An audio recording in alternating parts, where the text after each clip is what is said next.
Yoghurt யோகட்டில் உள்ள lactic அமிலம் சருமத்தில் உள்ள சுருக்கங்களை நீக்கி சருமத்தை வளத்துடன் வைத்திருக்கும். இதில் உள்ள மினரல்கள் சருமத்தில் உள்ள பருக்களை நீக்கும். அழகுகளுடன் இளமை சேர்த்து சருமம் ஜொலிக்க யோகட் பயன்படுத்துவது பலனளிக்கும். ஆர்கானிக் யோகட் பயன்படுத்துவது நல்லது. ஆலிவ் ஆயில் உடன் ஆரோக்கியத்துக்கு மிகவும் நல்லது.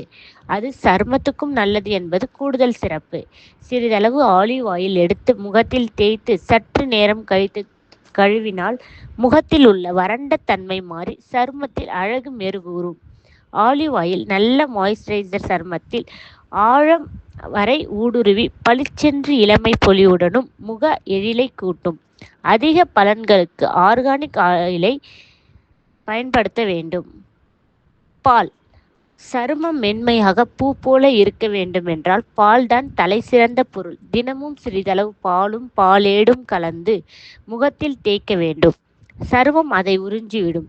சிறிது நேரம் கழித்து நல்ல நீரில் முகத்தை கழுவ வேண்டும். பால் முகத்தில் உள்ள அழுக்குகளை நீக்கிவிடும். பாலுடன் தேனையும் கலந்து முகத்தில் தடவி வர அதிக பலன்கள் கிடைக்கும். ஃபேஸ் மாஸ்க் போட்டுக்கொள்ள சில டிப்ஸ். முகத்தை ஒரு பஞ்சினால் நன்றாக துடைத்துவிட்டு சுத்தமாக்கிய பின்னர் தான் எந்த ஃபேஸ் மாஸ்கையும் போட வேண்டும். சீராக முகம் முழுவதும் படரும்படி தடவ வேண்டும். கண்கள் மற்றும் உதடுகளை தவிர்க்கவும். முகத்தில் போடுவதற்கு முன் சிறிதளவு எடுத்து கையில் போட்டு பார்க்கவும். அரிப்பு அல்லது எரிச்சல் இல்லாவிட்டால் தான் முகத்தில் தடவ வேண்டும்.